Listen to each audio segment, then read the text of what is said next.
안녕하세요. 오늘의 데일리 뉴스레터에 오신 것을 환영합니다. 1. 중국의 경제적 고립. 2. 유일한 해결책. 3. 한국의 용서를 구합니다. 한번 진실을 알아봅시다. 최근 중국을 둘러싼 국제사회의 움직임이 심상치 않습니다. 러시아와 우크라이나 전선이 고착화되며 장기전으로 돌입하는 가운데 미국과 유럽의 무역 제재를 받고 있는 중국이 러시아 다음 타자는 자신이라며 크게 긴장하고 있습니다. 미국과 유럽의 신경과 관심이 러시아로 쏠리면서 아시아 태평양 지역에서 자국의 영향력을 확장할 줄 알았던 중국은 최근 자신을 둘러싼 군사경제적 포위 상황에 크게 당황하다 못해 각종 실수를 연발하고 있습니다. 그 배경엔 지난 10년 이상 시진핑 권력의 밑바탕 역할을 하던 높은 경제 성장률마저 20년 역사상 최저치를 기록할 것으로 보이는 가운데 시진핑 주석의 집중된 권력의 이탈 현상이 나타나고 있습니다.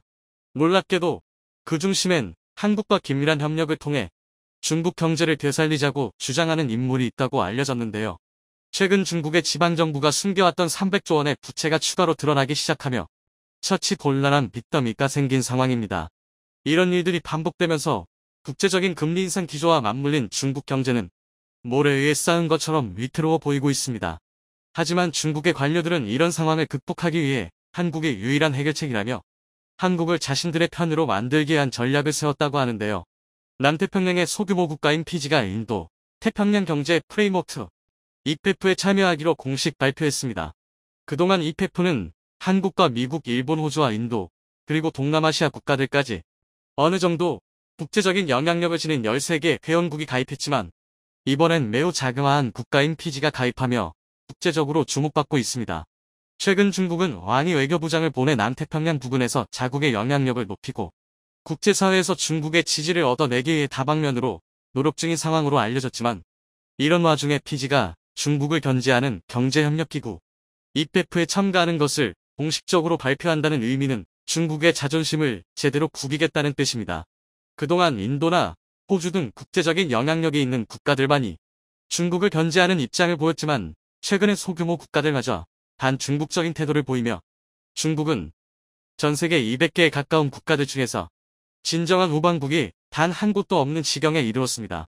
앞으로도 이런 상황이 반복되다 보면 중국의 경제는 고립되고 국제사회에서 소외되어 국가가 지닌 영향력마저 감소하게 될 것이라는 전망이 나오는 가운데 중국 내부적으로도 분열과 갈등의 씨앗이 점차 커지고 있습니다. 국제적인 위기에 대응하려면 국가와 국민이 단결하는 모습이 필요하지만 그동안 시진핑 주석이 장기 집권을 하면서 너무 오랜 기간 권력을 독점해 단결과 통합은 완전히 물 건너간 상황입니다.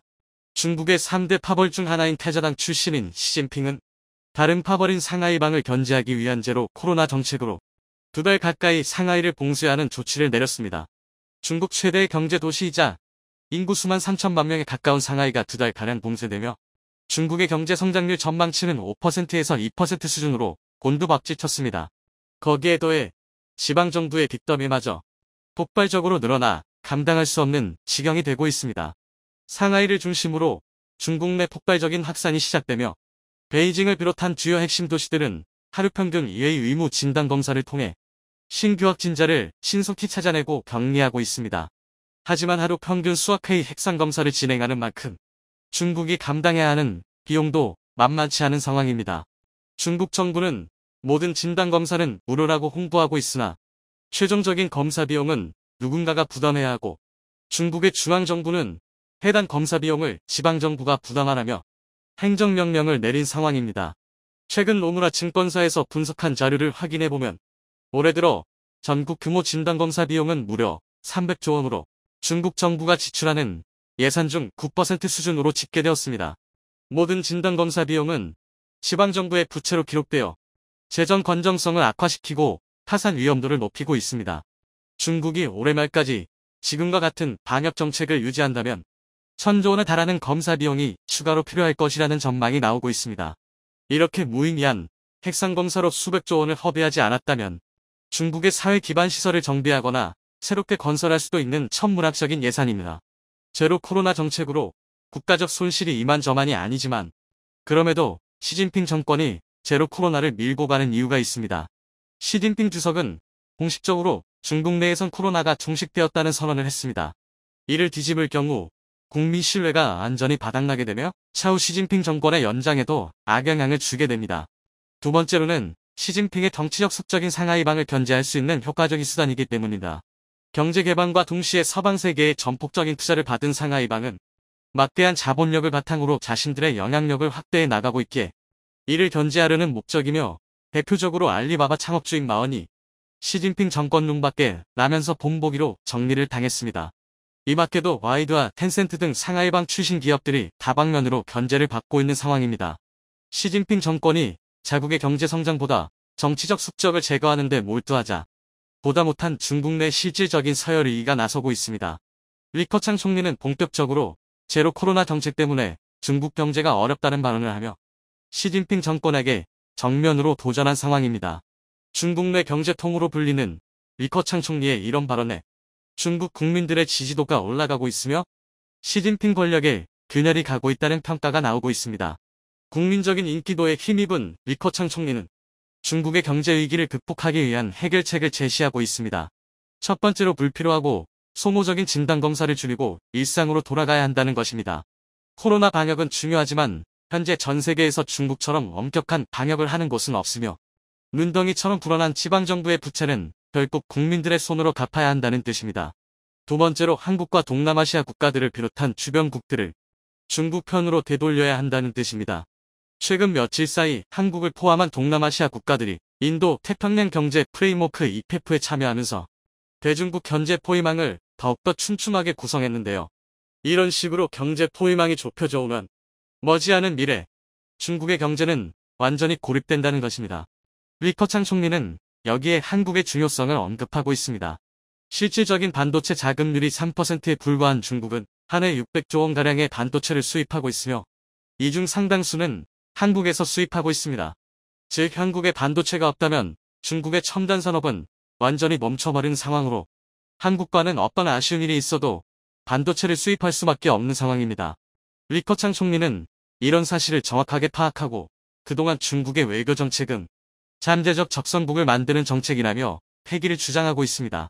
한국처럼 인접한 국가에 정치적으로 간섭하지 말고 한국의 유능한 기업과 인재를 중국에 유치하여 자신들의 경쟁력을 키우자는 주장입니다. 즉 포위된 중국이 살기 위해선 한국의 용서를 구하고 반도체를 공급받아야 한다는 주장입니다. 이런 정책적 변화에 중국 내 반도체 허브인 장수성에서 즉각적으로 행동에 옮기고 있습니다. 27일 장수성은 해외 반도체 설계회사를 유치하기 위한 대규모 행사를 기획했습니다. 중국은 최첨단 반도체 산업단지를 조성하고 자국에 투자하는 기업들에겐 막대한 보조금을 지급하기 위한 정책을 발표했습니다. 하지만 그동안 중국 정부의 자국 기업 우선 정책과 한한령을 통한 한국 기업 견제 정책으로 인해 한국의 최첨단 기업들이 중국에 투자하는 것을 망설이고 있다고 언급하며 그동안 한국이 기분 나쁠 만한 일이 있었다면 먼저 사과하고 첨단 산업에 투자를 받아야 한다고 밝혔습니다. 국제사회의 경제 포위망이 좁혀져자 보조금과 세금 혜택을 미끼로 한국의 첨단 산업을 이용해 중국 경제의 숨통을 트이게 하겠다는 전략입니다. 하지만 중국에게 한두 번 당하지 않은 한국은 이번 정책에 쉽게 동의하지 않고 있습니다. 과거 한국의 반도체 기업들은 중국에 투자한 적이 있지만 최근 몇 년 동안은 중국 투자를 원천적으로 배제하며 기존 공장들마저 철수하고 있는 움직임입니다. 게다가 중국이 아무리 많은 보조금을 지급한다 한들 중국에 투자하는 것은 기업의 신뢰도와도 직결되기에 현실적으로 중국 투자가 성사되기란 어려운 상황입니다. 거기에 글로벌 기업들의 탈중국 현상도 가속화되고 있습니다. 이번 상하이 봉쇄를 직접 겪은 해외 매체들은 경제적 손실이 사상 최고치를 기록했다고 밝히며 중국의 막무가내 정책의 위험성을 실감한 기업들은 해외로 발길을 돌리고 있다고 분석했습니다. 중국 정부의 대한국 기조도 조금씩 변하고 있습니다. 지난 며칠 전까지만 하더라도 한국이 EPF에 참여하겠다 밝히자 중국 측에선 제2의 사드보복과 같은 강경한 어조로 한국의 경제정책에 간섭하려는 태도를 보였습니다. 하지만 한국도 중국의 간섭에 강경하게 대응하자 몇 시간 전 싱하이밍 주한 중국 대사는 한국이 EPF에 참여하지만 미국과 중국 사이에서 중간 역할을 잘 수행하길 바란다는 의사를 표명했습니다. 지난주보다는 상당히 많이 수그러진 표현과 분위기입니다.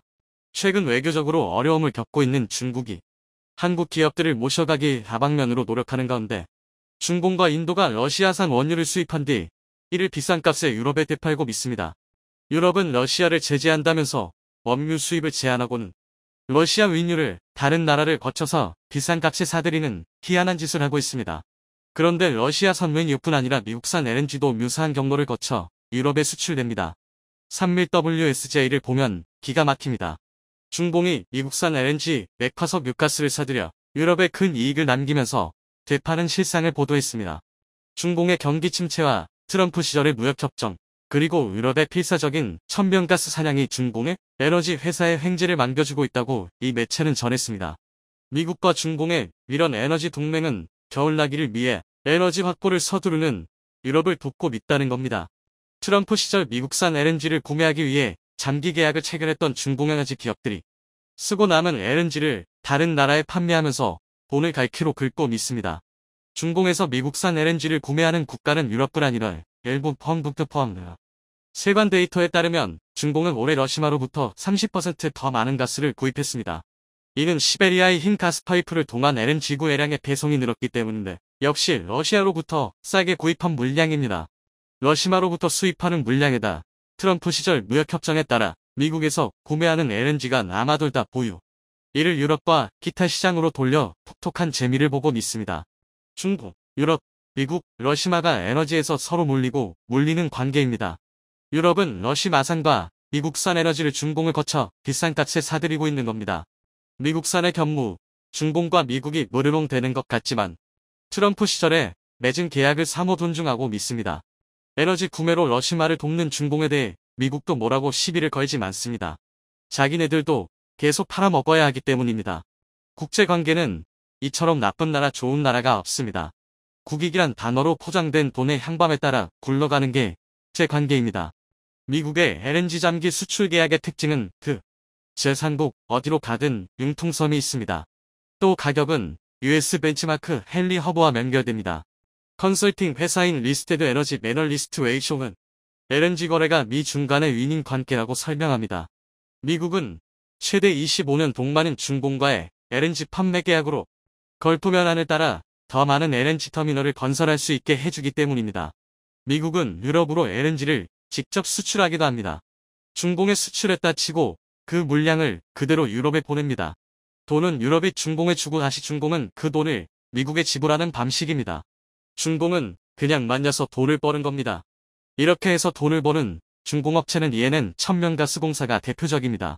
LNG 화물 한 건당 1억 1천만에서 1억 3천만 달러를 벌어들입니다. 중공이 LNG가 남아도는 이유는 코비드19 통제로 공장이 멈췄기 때문입니다. 중공이 제조업을 죽이는 바람에 경제가 몰락한다고 서구에서는 분석하지만 저렴한 중공제 상품 수급이 끊기면서 서구로 이어지는 서플라이 체인의 부순 효과도 믿습니다. 고액이라면 고책민대 이로 인해 미국과 서구의 어려움도 적지는 않습니다. 메이드민 참이나 없어도 살 수 있다? 그럼 어떻게 되나 보자 하고 공장을 멈춘 겁니다. 폴란드가 독일의 EU 주도권을 허물어버릴 기세입니다. 노르트스트림 파이프라인이 파괴되자 전 폴란드 외교부장 시콜스키는 미국에 대해 감사한다는 소리를 질렀습니다. 물론 자신의 행동에 부적절하다고 느껴 포스팅을 삭제하긴 했지만 폴란드가 얼마나 독일의 원한을 가지고 있는지 알 수 있습니다. 노르트스트림이 파괴되자 폴란드는 기다렸다는 듯 노르웨이에서 발티크를 거치는 파이프라인을 추진하겠다고 밝혔습니다. 독일은 에너지 전쟁에서 망하고 폴란드는 살만없는 모양새입니다. 노르트스트림의 경우 독일이 민가를 해주지 마나 기껏 건설해 놓고 개통도 많았는데 이번에 파괴됐습니다. 노르트스트림을 끝내 검수해주지 마는 것은 독일 녹색당입니다. 지난달 가스가 급한 독일의 올라프 숄츠는 중동을 방문해 뭔가 대안을 마련하려 했지만 빈털터리로 돌아왔습니다. 에너지에 이어 폴란드는 다시 한번 독일의 뺨때기를 날렸습니다. 폴란드 외교부장 라무는 독일의 2차 대전 피해 배상을 요구하는 문서를 전달했습니다. 느닷없이 1조 2,600억 달러를 몰아내라는 요구였습니다. 모라비에츠키 폴란드 총리는 미로써 독일에 새롭게 배상을 요구하는 한 발짝을 내딛게 됐다고 말했습니다. 독일이 돈을 주지 않으면 진정한 화해는 없다고 물음장을 놨습니다. 그런데 이는 말도 안 되는 요구입니다. 독일도 돈이 없습니다. 줄 리도 없지만 현실적으로 그런 돈을 마련할 수도 없습니다. 설령 줬다가는 다른 나라들도 서로 달라고 땡깡을 부릴 수도 있습니다. 그리스도 3,000억 달러를 요구해왔습니다. 사실 폴란드도 그런 사정을 모를 리가 없습니다. 진짜로 돈을 받아내려는 목적보다는 이윤에서 독일이 누리고 있는 주도권을 빼앗기 위해 독일의 도덕성을 흠집내려는 것입니다. 이유는 명국이 빠져나가고 난 뒤 독일과 프랑스가 주도했습니다. 독일과 프랑스는 군사력과 경제력으로 다른 EU 회원국들을 압도했습니다. 폴란드는 사실 EU에 불만이 많습니다. 독실한 카톨릭 국가의 젠더 이슈를 강요하고 이를 재정지급 연관시켜왔기 때문입니다. 우머줄라 폰 테어라인 같은 독일인이 EU 집행위원장을 맡은 것부터 못마땅합니다. 이번 기회에 독일이 전범이라는 점을 부각시켜 도덕적 무위를 점하는 보관입니다. 독일이 경제난과 에너지 위기로 취약해졌기 때문에 기회는 이때다 하고 폴란드가 두들겨 패는 겁니다. 폴란드는 군사력도 대폭 증강시키고 믿습니다. EU 내에서 폴란드의 군사력은 프랑스 다음입니다. 그런데 이번에 대량으로 구입하는 무기들은 모두 미국제와 한국제입니다. 전통적인 구매선인 독일을 걷어차버렸습니다. 폴란드는 곧 유럽 제1의 군사강국으로 부상할 예정입니다. 폴란드는 3당의 외교도 노린합니다. 러시아와 독일을 제압하려는 미국에 협조하고는 있지만 올인하지는 않습니다. 그 단적인 예로 2022년 베이징 동계올림픽을 보이콧하라는 미국의 요구를 거부하고 두나 대통령이 개막식에 참석한 것일 수 있습니다. 리투아니아나 독일의 녹색당처럼 겸직돼 있지 않고 굉장히 유연합니다. 반중 친미의 이분법으로 외교를 하지는 않습니다. 미국의 비위를 맞추기 위해 국익을 희생하지는 않습니다. 폴란드는 경제를 위해 중공을 유익한 파트너 보고 있습니다. 폴란드는 언젠가 EU는 해체될 것으로 보고 유럽의 패권을 장악하기 위해 벌써부터 수를 놓고 있습니다. 폴란드는 우크라이나 사태를 맞아 전통적 적국민 독일과 러시아가 국력을 소모하는 지금을 국무융선의 최적기로 보고 믿습니다. 폴란드는 나토도 믿지 않습니다. 얼마 전 영국 국방부장 윌러스는 러시아가 폴란드를 기습 공격할 수 있지만 그렇다고 그게 나토와 러시아 간 전면전이 될 것으로 생각하지는 않는다고 말한 적이 있습니다. 다시 말해 나토 회원국민 폴란드가 침략을 받는다고 해서 나토 전체가 나서지는 않는다는 겁니다. 나토 회원국민 폴란드가 이뤄진데 우크라이나는 말할 것도 없습니다. 이런 점 때문에 폴란드는 집단 반미 조약을 전적으로 믿지는 않고 독자, 군사력 건설을 위해 미친 듯이 무기를 사들이고 있습니다. 미국은 폴란드를 매우 유용하게 보고 있습니다. 미국은 언제라도 산업 경쟁력을 유지하기 위해 러시아와 협력할 수 있는 독일의 숨통을 쬐면서 우크라이나 분쟁에서 맞비 망가리는 쓸모있는 바보 녹색당으로 조종하고 있습니다. 그리고 독일의 대안으로 폴란드에 베팅하고 있는 겁니다. 독일을 대신하는 유럽의 맹주로 폴란드를 키워서 뮤로 대서양을 장악한다는 게 미국의 보관입니다. 미국은 독일, 폴란드, 러시아 간 역사적 원한관계를 마주 잘 파악해 다시금 글로벌 체스판에서 활용하고 있습니다. 지금 국제관계는 삼국지연의만큼이나 흥미롭습니다. 이데올로기만 가지고 보면 스토리를 전혀 읽을 수 없습니다. 그 자체가 굉장한 전략 시뮬레이션 게임입니다. 반도체를 둘러싼 강대국 간의 눈치 싸움은 소리 없는 전쟁이라고 표현할 수 있을 정도로 살벌합니다. 미래 산업을 이끌어 핵심 키워드가 반도체이기 때문인데요. 유사시 타이완 반도체 공장 TSMC를 파괴하라는 말이 나올 정도로 반도체 시장이 중요해졌습니다. 그 중심에는 한국의 반도체 산업도 한 몫을 톡톡히 하고 있습니다. 소프트뱅크 손정의 회장이 만남을 가지면서 다시 한번 전 세계의 이목이 집중됐습니다. 미국과 중국의 압박 속에서 한국이 어떤 상황에 처해 있는지, 반도체 시장에서 갑과 을이 바뀐 미국의 심통 속에서 삼성과 암의 인수합병은 이루어질 것인지 자세한 내용을 살펴보겠습니다. 지난해 겨울 미국 육군전쟁 대학 학술지에 한 보고서가 게재되었는데요. 여기에는 중국이 대만을 침공하지 못하도록 하기 위해서는 유사시 타이완 반도체 공장 TSMC를 파괴하는 계획을 준비하라는 보고서였다고 합니다. TSMC의 고급 기술력을 신속히 대피시키는 내용도 포함되어 있었다고 할 정도로 대만의 핵심 가치가 반도체 산업임을 확인할 수 있었습니다. 반대로 중국도 그 하나를 위해 노려볼 만큼 가치가 충분하다는 이야기입니다. 그만큼 반도체를 중심으로 전쟁이 일어나기도 잠재워질 수도 있다는 단편적인 이야기이지만 그만큼 4차 산업혁명의 핵심 부품인 반도체가 국가의 미래 경쟁력에 크게 영향을 미치고 있는 것이 현실이죠. 가치가 다른 중국을 배제하고 우리끼리 손잡자는 내용이었습니다. 그러나 가치 동맹을 역설하던 바이든은 곧 반도체 과학법에 서명하며 혼자 살겠다고 선포를 했는데요. 동맹은 온데간데 사라지고 말았습니다. 반도체 생산은 국제적 분업을 통해서 이루어지고 있습니다. 미국 업체는 설계를 담당하고 한국과 타이완은 제조를, 일본은 소재와 부품, 장비 생산에 맞는 구조로 이루어져 있습니다. 이런 분업화 속에서 미국이 설계에 집중한 건 이윤 극대화를 위해서였는데요. 처음부터 자신들의 이익을 추구하며 이기적인 모습을 보여주었습니다. 제조는 여러 가지 공정 단계를 거치는 과정에서 많은 노력이 소비되고 투자 비용이 많이 들어가기 때문에 감당하기가 싫었던 것이었습니다. 그래 손이 많이 가는 제조는 한국과 대만에 맡기고 우리는 고부가 가치의 설계 쪽에 집중하자라고 생각할 땐 언제고 이제 우리도 반도체 제조에 나서겠다.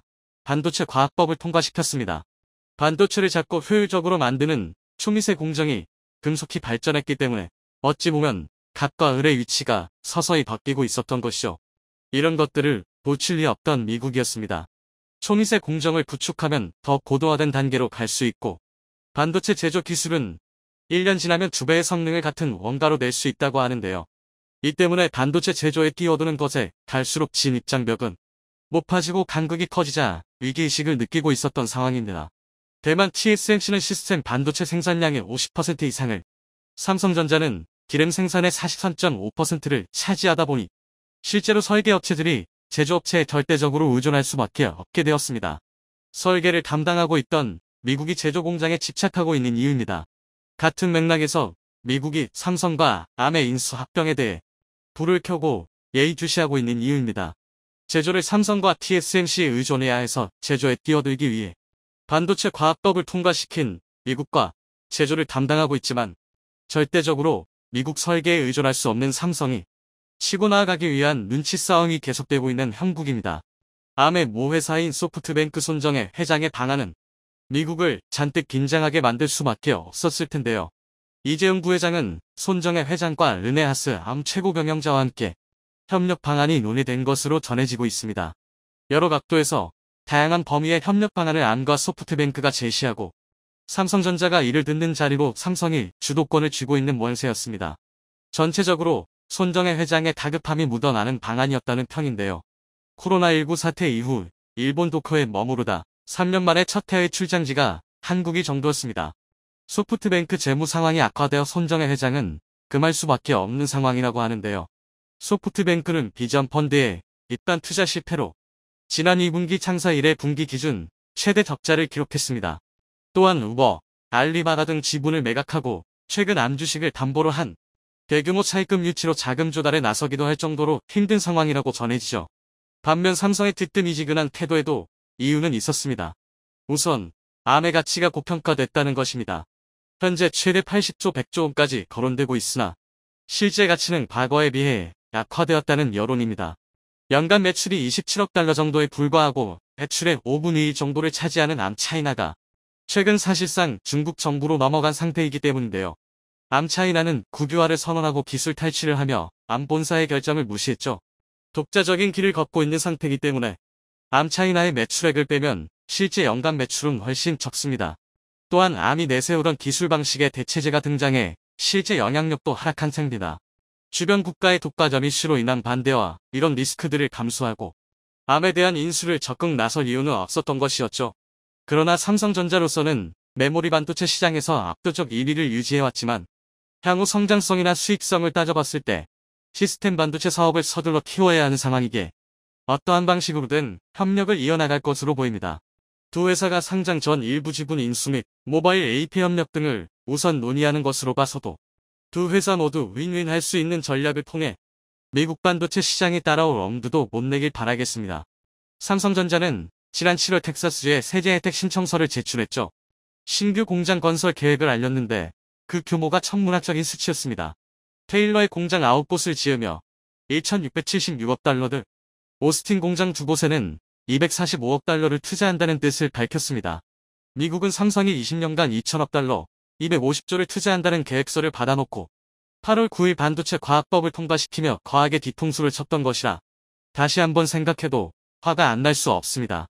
삼성뿐 아니라 SK 하이닉스도 220억 달러에 이르는 규모의 미국 내 신규 투자 계획을 밝혔습니다. 중국에도 공장을 가동하고 있는 삼성과 SK는 단단히 발목이 잡힌 것이네요. 미국에서 세제 혜택을 받으면 향후 10년간 중국에 설비 투자를 할 수 없다는 조항은 미국의 이기적인 모습을 그대로 담은 것입니다. 결코 어느 한 나라도 배제할 수 없는 미국과 중국 사이에서 고민이 깊어질 수밖에 없는 상황이죠. 그러나 그만큼 미국도 중국도 반도체 시장에서 결코 한국을 배제할 수 없는 상황인 것은 마찬가지입니다. 삼성이 실현의 계절을 보내고 있는 것도 사실입니다. 반도체 업계의 전반적인 불안 전망 속에서 주가는 작년 초 이후 40%가량 급락해 시가총액이 3천억 달러 가까이 증발한 상태일 정도로 어려움을 겪고 있습니다. 삼성의 핵심 동력인 메모리 칩의 수요 약화와 재고 증가에 따른 것이라 분석되고 있죠. 그러나 많은 전문가들은 어려운 상황에서 파운드리에 대한 삼성전자의 야심찬 투자는 장기적으로 순풍이 될 것이라고 분석하고 있습니다. 그런데 이 어려운 시기에도 오히려 칼자루는 우리 기업들이 쥐고 있죠. 안과의 협력을 통해 취약한 부분을 보완하며 몸집을 불리는 것은 선택도 삼성 몫입니다. 또한 미국보다 더 많은 인센티브를 주겠다. 두 팔 벌려 환영하는 삼성의 투자를 못 빠지게 기다리는 여러 나라들도 있는데요. 이런 상황들이 우리가 대미 대중 정책에서도 운신의 폭을 넓힐 수 있는 기회가 될 수 있다는 전망입니다. 반도체 산업의 정치적 속성이 갈수록 커지는 현실은 삼성전자의 위기와 기회를 동시에 제공하고 있다는 것이죠. 이는 우리의 경쟁력이 높아졌기 때문에 가능한 상황입니다. 미국에도 필요하고 중국에도 필요한 우리의 위상이 됐습니다. 미국과 중국의 패권 다툼에 때론 뒤통수를 맞고 험난한 길이 보일지언정 우리가 가지고 있는 경쟁력으로 실용 외교를 충분히 만들어갈 수 있다는 사실에 주목해야 합니다.